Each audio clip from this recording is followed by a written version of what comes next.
Marcus Rivera wiped down the last barber chair of the day, humming quietly to himself. The afternoon shift at his small shop on Nexus 7 station had been slower than usual. Only 3 customers, 2 human miners and 1 curious Veltarian who wanted to experience an authentic Earth haircut. The shop was nothing fancy, just 4 chairs, some old mirrors, and walls decorated with faded pictures of Earth cities he'd never visited. His acoustic guitar hung on the wall behind the counter, catching the soft artificial light of the station's evening cycle. He was about to flip the sign to closed when the door burst open with such force that the small bell above it flew off its hook and clattered to the floor. Marcus spun around, startled, and found himself staring at something he'd never seen up close before. A small dragon stood in his doorway. Well, not exactly a dragon like the ancient Earth stories. This was a draconid, one of those rare alien species that humans had only encountered a handful of times since joining the galactic community. But it looked remarkably like the dragons from old fairy tales, scaled, winged, with a long neck and tail. This one was small though, barely the size of a large cat, with scales that shimmered and changed colors like oil on water. Right now, those scales were flashing between dark purple and bright orange, shifting so rapidly it almost hurt to look at. The creature was making high-pitched chirping sounds, almost like a distressed bird. Its wings were half open, trembling, and small puffs of smoke kept coming from its nostrils. "Whoa, hey there, little one," Marcus said softly, crouching down to appear less threatening. He had no idea if the creature could understand English, but tone was universal, right? The baby dragon's eyes, large and golden, fixed on him with what could only be described as panic. That's when Marcus noticed the problem. Some kind of ornate fabric, covered in strange symbols, was wrapped tightly around the creature's head and neck. It looked ceremonial, expensive, but it was clearly tangled in the small frills that lined the dragon's head. Every time the creature moved, it pulled and the baby dragon whimpered. Marcus's heart went out to it. He'd seen that look before on scared kids who'd come into his shop back on Earth, dragged by parents for their first haircut. Pure terror. Okay. Let me help you, Marcus said, moving slowly. He reached out his hand, palm up, letting the creature see he wasn't holding anything dangerous. The baby dragon backed up, bumping into the door, scales flashing brighter orange. More smoke puffed out and Marcus caught the smell of sulfur. The creature was hyperventilating, its small chest heaving rapidly. Music. The thought came to Marcus suddenly. Music had always helped calm nervous kids in his chair. He'd play something soft on his phone, or sometimes if it was really bad, he'd pull out his guitar for a few strums. Moving carefully, Marcus stood and walked to the wall where his guitar hung. The baby dragon's eyes followed him, but it didn't run. He lifted the instrument down, feeling the familiar weight of it in his hands. His grandfather had taught him to play when he was 7, and this guitar had followed him all the way from Earth to this distant station. Marcus sat down on the floor, cross-legged, about 6 feet from the frightened creature. He positioned the guitar and began to play a simple melody, an old lullaby his grandmother used to sing. The notes were soft and gentle, filling the small barbershop with warmth. The effect was immediate and almost magical. The baby dragon's scales stopped their frantic flashing. The purple faded away, replaced by soft blue. Then green appeared, swirling through the blue like watercolors mixing. The creature's breathing slowed. Its wings folded against its sides. Those golden eyes went from wild panic to curious attention.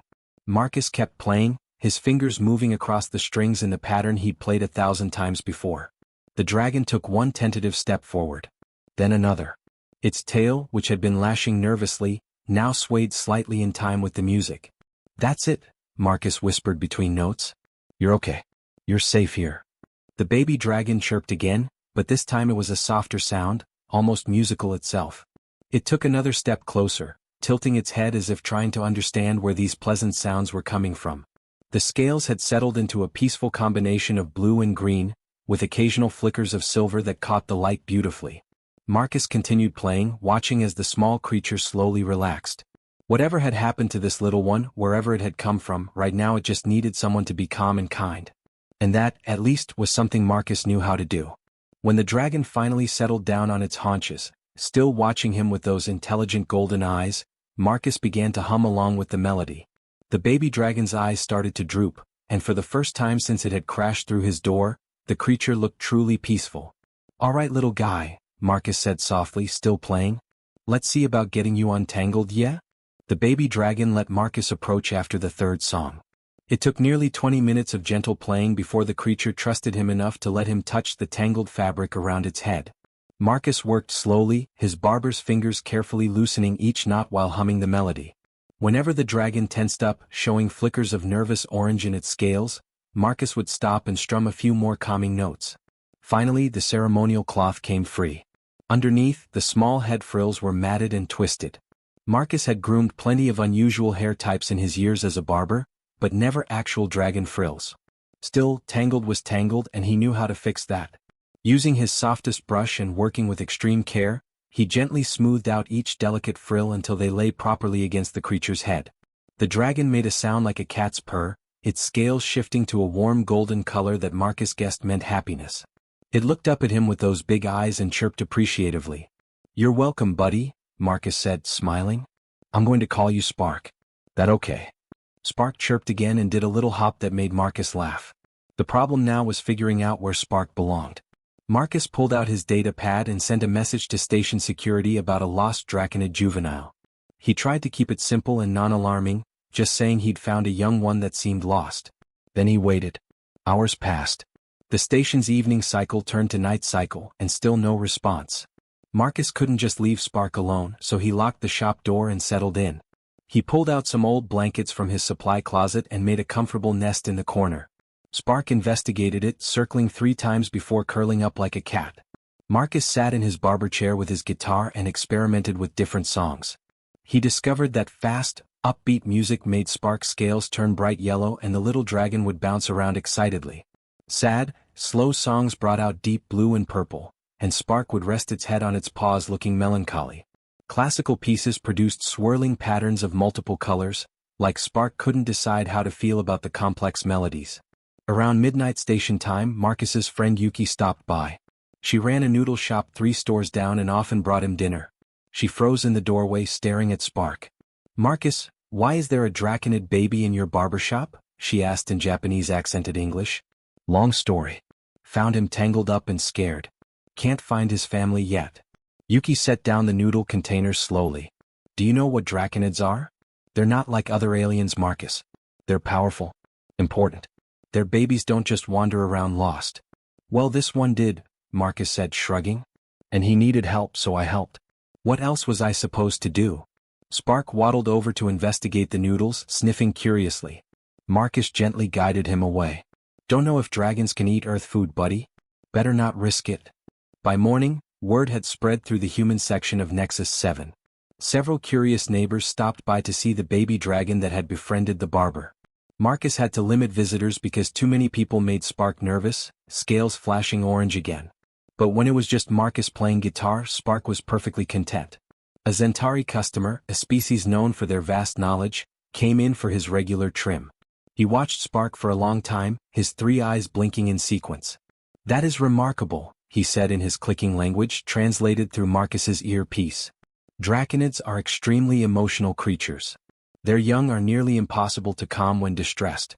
I have heard stories of draconid juveniles crying for days. Yet this one is peaceful with you." Marcus continued cutting the Zentari's hair. "Music is pretty universal, I guess. And honestly, scared kids are scared kids no matter what species they are. They just need someone to be patient and kind." By the second day, Marcus noticed something strange. There were more security officers on the station than usual. Not just the regular station police, but serious-looking types in tactical gear. They were searching for something, going shop to shop, checking everything. Yuki came by again that evening looking worried. "Marcus, there are armed draconid warriors on the station now. Big ones. They're asking everyone questions. This isn't normal lost child stuff. Something bigger is happening." Marcus looked down at Spark, who was sleeping peacefully in his blanket nest, scales a soft silver color. The little dragon looked so innocent, so harmless. What could possibly be so important about one lost baby?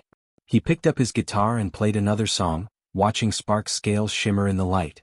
Whatever was coming, at least the little one was safe and calm for now. That was what mattered. The third morning began with an alarm blaring through the station speakers. Marcus jerked awake in his barber chair, where he dozed off with his guitar still in his lap. Spark jumped up from the blanket nest, scales flashing between red and orange in alarm. The announcement was in the station's main language, then repeated in a dozen others. All residents remain calm. Security protocols in effect. Cooperate with all authorized personnel. Marcus moved to comfort Spark, strumming gentle notes until the little dragon's colors settled back to nervous blue. Through the shop window he could see squads of armed aliens marching past. Not just any aliens either. These were draconids, but nothing like little Spark. These were massive, towering creatures in dark armor, carrying weapons that hummed with energy. Each one looked like they could tear through a steel door without breaking stride. Yuki burst through the door, not even bothering to knock. "Marcus, you need to hear this. Everyone's talking. They're not just looking for a lost kid. They're looking for the heir. Capital H. As in royalty." Marcus's stomach dropped. He looked at Spark, who was innocently chasing his own tail, scales turning playful green. "You're telling me?" "I don't know for sure," Yuki interrupted. "But Draconid warriors don't deploy full battle squads for regular children. And I heard one of them say something about the matriarch coming personally." Before Marcus could respond, heavy footsteps echoed in the corridor outside. Multiple sets, moving with military precision. They stopped right outside his shop. The door opened. Marcus instinctively put himself between Spark and the entrance. 5 Draconid warriors entered, led by one even larger than the others. His scales were dark gray, crossed with old battle scars. One of his eyes was covered by a tactical visor. He carried a weapon that looked like it could level a building. The other 4 warriors spread out, their eyes scanning every corner of the small barber shop. The leader's gaze locked onto Spark, and something like relief flashed across his reptilian features. But then his eyes shifted to Marcus, and they hardened with suspicion. "Step away from the air," the warrior said in deep, rumbling English. His hand moved toward his weapon. Spark chirped and scrambled behind Marcus's legs, peeking out nervously. The little dragon's scales had gone pale gray with fear. "Wait," Marcus said, raising his hands slowly. "He's scared. Just give me a second." "You do not give commands here, human," the warrior growled. "You will surrender the heir immediately. How did you capture him? Who are you working for?" "Capture? I didn't capture anyone," Marcus protested. "He stumbled into my shop 2 days ago, tangled up and terrified. I helped him. That's all." The lead warrior, Marcus caught the name Commander Thorax on his armor, took a threatening step forward. "The heir has been missing for 3 cycles. His transport was attacked. Guards died protecting him. And we find him here in a random human establishment? You expect us to believe?" Spark chirped loudly, urgently, and tugged at Marcus's pant leg with one small claw. The little dragon was looking up at him with those golden eyes, scales flickering with distress. Marcus understood. Slowly, carefully he reached for his guitar. Every warrior's weapon immediately tracked the movement. "Easy," Marcus said softly. "I'm just going to play some music. It helps him stay calm. See?" He sat down cross-legged on the floor and began playing the same lullaby from that first day. The effect was immediate. Spark's scales shifted from frightened gray to peaceful blue. The little dragon chirped happily and climbed into Marcus's lap, curling up like nothing was wrong. The warriors stared in complete silence. Commander Thorax's scarred face showed pure disbelief. He lowered his weapon slowly. "The heir has not been calm since the attack," he said quietly. "Our best healers, our child specialists, even sedatives, nothing worked. He has been in constant distress, scales showing trauma colors, refusing food, unable to sleep. And you calm him with primitive string vibrations? It's called music," Marcus said, still playing. "And he's not the heir, to me. He's just a scared kid who needed help." One of the other warriors whispered something in the Draconid language. Commander Thorax's expression shifted from suspicion to something like awe. "What is your name, human?" Thorax asked. "Marcus Rivera. I'm a barber. Look, I know this looks strange, but I promise I was just trying to help. He was hurt and scared and I couldn't just leave him alone. That's all." Thorax studied Marcus for a long moment, then looked at Spark, who had started to purr contentedly in the human's lap, scales now showing content silver with happy golden flecks. "The matriarch arrives within the hour," Thorax said finally. "She will want answers. And human barber Marcus Rivera, I suggest you have very good ones. She is not known for patience when it comes to her offspring." The way he said it made Marcus's blood run cold. But he kept playing, kept Spark calm, and tried not to think about what the matriarch might do when she arrived. The entire station seemed to hold its breath. Marcus sat in his shop, still playing guitar with Spark in his lap, while Commander Thorax and his warriors stood guard.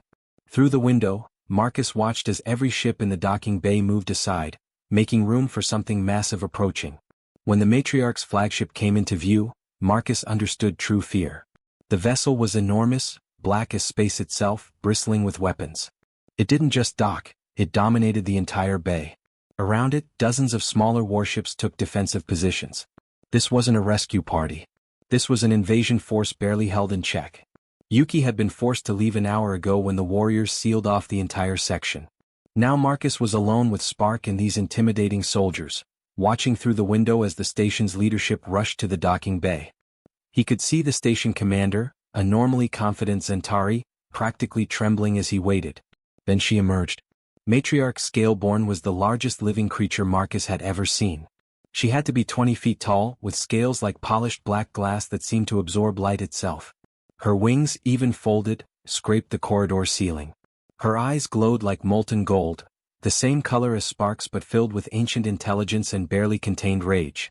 When she moved, the station's metal floor actually creaked under her weight. She was coming directly toward his shop. Marcus could feel each footstep like an earthquake. Commander Thorax immediately stood at attention. "Prepare yourself, human," he whispered. "Show respect but do not grovel. Draconid nobility respects courage." Marcus's hands were shaking so badly he almost dropped the guitar. Spark, sensing his fear, looked up and chirped worriedly, scales flickering orange. The shop door exploded inward, torn off its hinges by one casual swipe of the matriarch's claw.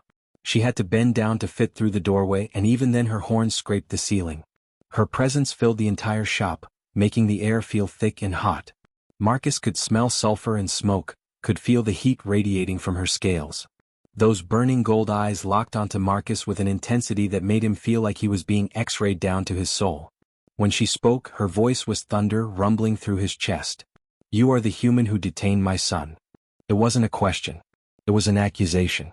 Before Marcus could answer, Spark squealed happily and launched himself from Marcus's lap. The little dragon flew straight to his mother, chirping excitedly, scales bright yellow with joy. He circled her massive head, nuzzling against her snout. The matriarch's expression softened for just a moment as she gently touched her son with one enormous claw. She examined him carefully, checking for injuries, her rage temporarily replaced by maternal concern. Then her eyes snapped back to Marcus and the anger returned doubled. "My son's convoy was attacked," she said, each word dripping with barely restrained fury. 12 of my finest warriors died protecting him. He escaped through an emergency vent and vanished into this station. For 3 days we searched. 3 days I believed my son was held hostage or worse. And we find him here in a human's dwelling. Explain yourself before I decide you are part of the conspiracy." Marcus tried to speak but his throat was too dry. He swallowed hard. There's no conspiracy, Your Majesty. He came into my shop scared and tangled up. I just helped him. I didn't know who he was." "You expect me to believe you held the heir to the Draconid Empire and asked for no ransom? Made no demands?" "I don't want anything. He was just a scared kid." The matriarch's scales darkened, heat waves rising from her body. The temperature in the shop climbed. "Do not lie to me, human. No one aids royalty without expecting reward. What is your true purpose?" Spark suddenly chirped urgently and tugged at his mother's claw. He flew back toward Marcus, trying to pull the human forward. The little dragon was making distressed sounds, scales showing frustrated orange. The matriarch watched her son with confusion. "What is he doing?" Spark grabbed Marcus's guitar strap with his teeth and pulled it insistently, then looked up at his mother and chirped again, this time with what sounded like determination. Marcus understood. With trembling hands he lifted his guitar. "May I?" The matriarch's eyes narrowed dangerously, but she gave a slight nod. Marcus began to play. His fingers fumbled at first from fear, but he forced himself to focus on the melody, the same lullaby he'd played dozens of times over the past 3 days. The notes filled the small shop, soft and gentle. Spark's transformation was immediate. His scales shifted to peaceful blue and green, and he settled down on the floor, that familiar contented purr rumbling from his throat. The little dragon's eyes half closed in relaxation, his tail swaying slightly to the rhythm. The matriarch stood frozen, staring. The rage in her eyes flickered, replaced by something Marcus couldn't identify. She watched her son, truly peaceful for the first time in days, and then looked back at Marcus with an expression of complete bewilderment. "How?" she whispered, her voice suddenly quiet, almost vulnerable. "Our best healers could not calm his trauma. He would not eat, would not sleep. He cried endlessly, scales showing pain we could not soothe.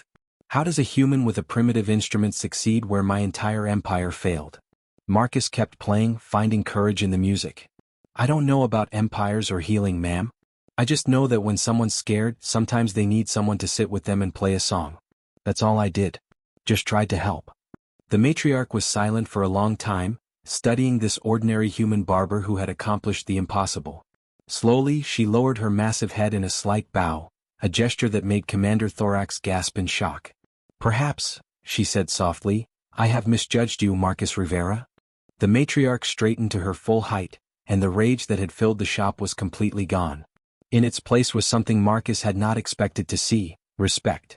She gestured to Commander Thorax, who immediately stepped forward and began speaking in the Draconid language. The conversation was brief, and Marcus caught Thorax glancing at him several times with what looked like amazement. Finally, the matriarch turned back to Marcus. She spoke slowly, carefully, as if choosing each word with great importance. Marcus Rivera, human barber of Nexus 7, I have made a grave error. I came here expecting to find an enemy, perhaps a kidnapper who sought to use my son for political gain. Instead, I find a simple man who showed kindness when kindness was needed. This is rare. She paused, looking at Spark, who was still contentedly listening to Marcus play. My son witnessed the attack on his convoy. He saw warriors die protecting him. The trauma was severe. Our doctors said time and specialized care would eventually heal him, but it would take months, perhaps years. Yet in 3 days with you he has found peace. Do you understand what this means? Marcus shook his head, still playing the guitar. Not really, ma'am. I'm just glad he's okay. That answer itself is remarkable, the matriarch said. A sound came from her throat that might have been a laugh. You truly expect nothing. No payment. No political favor. No advancement of status. I mean, it would be nice if you didn't destroy my shop, Marcus said before he could stop himself. Then he winced, worried he'd said the wrong thing. But the matriarch's eyes gleamed with what looked like amusement. Your honesty is refreshing, human. Very well. I shall not destroy your shop. In fact, I shall do the opposite. She raised one massive claw, and Commander Thorax stepped forward carrying a small ornate box. The matriarch opened it carefully and removed something that glowed with inner light, a medallion on a heavy chain, marked with symbols Marcus didn't recognize. Kneel, she commanded, but her voice was no longer threatening. Marcus set down his guitar carefully, making sure Spark was comfortable, and knelt. His heart was pounding. The matriarch placed the medallion around his neck. It was surprisingly warm, almost alive. I declare you kin-friend to House Scaleborn, she announced, her voice carrying authority that seemed to resonate through the station itself. This is a title given only twice before in our entire history. It means you are under the protection of my house. It means any who harm you will face the wrath of the Draconid Empire. It means your name will be written in our historical records as one who showed honor to the heir. Marcus touched the medallion, feeling its weight. I thank you, Your Majesty. That's very generous. I am not finished, the matriarch said. I offer you wealth, an estate on our homeworld, a position as cultural advisor. Name what you desire, and if it is within my power, it is yours. Marcus thought about it for a moment, looking around his small, damaged shop. He thought about his simple life, his guitar, his customers. Then he looked at Spark, who was watching him with those big golden eyes. Could Spark visit sometimes? Marcus asked. I mean, if you allow it. I know he's important and busy being an heir and all, but I've kinda gotten used to having him around. And I think he likes the music. The silence that followed was deafening. Commander Thorax looked like he might faint. The other warriors stared in disbelief. Even the matriarch seemed stunned. You could have anything, she said slowly. Riches beyond measure. Power. Influence. And you ask only for visits from my son. Well, yeah, Marcus said, feeling embarrassed. I'm just a barber. I don't need much. But Spark's a good kid. Seems like he could use a friend who's not all formal and royal and stuff. Just someone to play music for him sometimes. The matriarch was quiet for so long that Marcus worried he'd offended her. But then she did something that shocked everyone in the room. She laughed. It was a deep, rumbling sound that shook the walls. Remarkable, she said. Truly remarkable. Very well, Marcus Rivera. My son may visit you under guard, of course. And I shall grant you something else, whether you want it or not. Any human in this sector who seeks refuge may invoke your name and call upon House Scaleborn for protection. Consider it my gift to your species, in honor of what you have done. She gestured to one of her warriors who stepped forward. Additionally, your shop will be repaired and upgraded at my expense. Consider it compensation for the door. Spark suddenly chirped and waddled over to Marcus. The little dragon rubbed against his leg, scales showing affectionate pink, then did something unexpected. One of his scales, already loose from natural shedding, fell off. Spark picked it up carefully in his mouth and dropped it into Marcus's hand. The matriarch's eyes widened. That is a gift of highest personal regard among our kind. He offers you part of himself. My son honors you greatly, Marcus Rivera. Marcus looked at the scale in his palm. It was beautiful, shimmering with multiple colors, warm to the touch. Thank you, Spark, he said softly. I'll treasure it. The matriarch gathered her son gently in her claws. We must return home. There are those who will face justice for the attack on my son's convoy. But we shall return, Marcus Rivera. You have my word. As they prepared to leave, Spark looked back at Marcus and chirped one more time. Marcus picked up his guitar and played a few notes of farewell. The little dragon's scales glowed happy yellow, and then he was gone, carried away by his mother and surrounded by warriors. Marcus stood alone in his damaged shop, holding a scale that shimmered like a rainbow and wearing a medallion that marked him as friend to dragons. Outside, he could hear the station coming back to life, people emerging from their homes, talking excitedly about what had happened. Yuki was the first through the door, eyes wide. Marcus, everyone's talking about you. The human who befriended the Dragon Prince. You're famous. Marcus just smiled and hung Spark's scale on the wall next to his guitar. I'm not famous, Yuki. I'm just a barber who played some music for a scared kid. That's all. But deep down he knew his life had changed forever. And 3 weeks later, when a massive diplomatic transport arrived at Nexus 7 bearing the insignia of House Scaleborn, Marcus set down his scissors, picked up his guitar and smiled. Spark was coming for a visit. Some friendships, he thought, were worth more than all the treasure in the galaxy.